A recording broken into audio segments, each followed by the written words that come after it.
run, though. You'd likely will run out as well. So you'll do something. I don't know that everybody can make it. Well, gasoline weighs 6.5 pounds per gallon. How much do you have to leave out to make a measurable difference in the way the car runs and handles? Ooh, we're back to that math. Well, no, the point to that is, though, that's a lot of weight. And it dictates the handling characteristics one way or another accordingly. So exactly what you said is why they're doing it. But we just heard from the sixth place car, his teammate, Byron, right there, they're thinking they're going to run out too. The question is, with this many laps left, why wouldn't you just bite the bullet and take the fuel now? Maybe they'll be the first one to it. Do you think we're going to run out? If we keep doing this, yeah, I do. All right. Data that says we're like 10 laps away, 5 laps away, away. I mean, we're probably getting better mileage. We're probably 20, 25 away. Well, 25 away and 48 to go. Priest off the wall, and Van Gisbergen with the lead. Got way heavy into the corner. And you know, SVG knew he was going to go to his back bumper. He shallowed that entry up, so it put him underneath Ryan Priest going into the corner. Van Gisbergen on offense, retakes the lead. Priest trying to hold off Briscoe for second here. Briscoe gets into his left rear corner and up against the door. That groove is definitely drying quickly, Clint. You're exactly right about that as you see them start to be able to creep down the racetrack a little bit. It's going to be a track position game now. You need to do it as fast as possible. If you have a chance to get that clean air and get up front, you better do it quick. So Priest into second, Briscoe third, Byron fourth, Suarez fifth, and for the lead, here comes Priest on the inside, trying to use up Van Gisbergen. Wow. Yeah, I think that 60 car is better than we think it is. He's been able to drive his way to the front and just retook the lead with authority right there. And I think that the advantage that SVG had with his experience.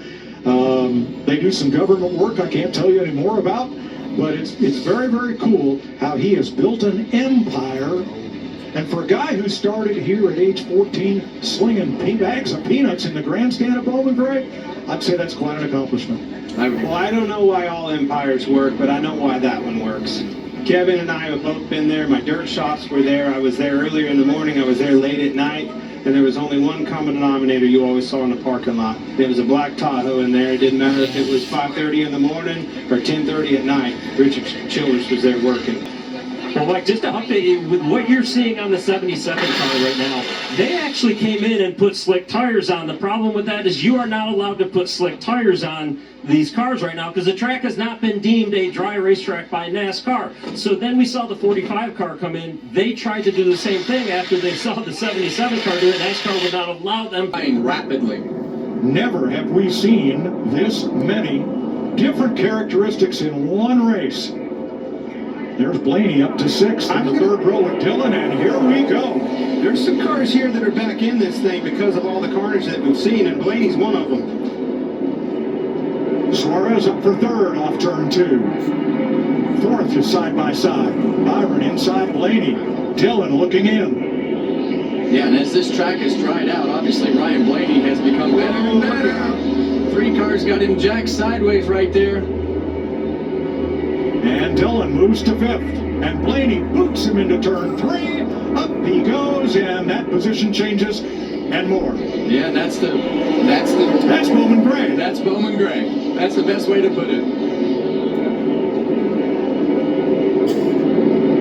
Busher gets by Dillon before he can recover. And now he is ahead of Hamlin and Chastain side by side. You don't need to stop cars. You can visibly see these cars and how much faster they're going. The entry speed, the center corner speed, everything's picked up in a big way. Yeah, and right now they're only a second off of what the fastest lap of the day was, running up 2 lanes on the racetrack on rain tires. So, you know, the speed of the racetrack is definitely there, but the speed of that 60 car out front is noticeable on the stopwatch. I mean, it's a tenth, a little less than a tenth pretty much every lap right now. It's just a matter of whether the tires are off of them. Suarez to the inside of Briscoe, and he's gone. You took it out of the words out of my mouth. I couldn't say it fast enough. Briscoe was the one that was holding them up. Byron with him. Blaney looking.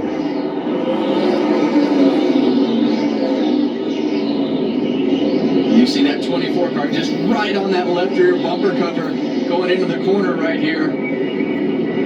Suarez wants to keep him pinched down as much as possible to try to put those left side tires in the wet, but it's not going to work this time. Now you want your right side tires right in that gray strip, and if you can push them up above it just at least a little bit, it jumps them over the cushion and they slide. And that's the wild evolution of wet weather racing. As the track dries and the tires wear out, there's just every single lap there's something different on the racetrack. Briscoe and Blaney move up. Suarez drops back to 5th. Yeah, and we saw Ryan Preece take off, and you see right there the 24 car. That lap was almost 2.5 tenths faster than Ryan Preece. So right now, Preece took off really well, but that 24 car is coming.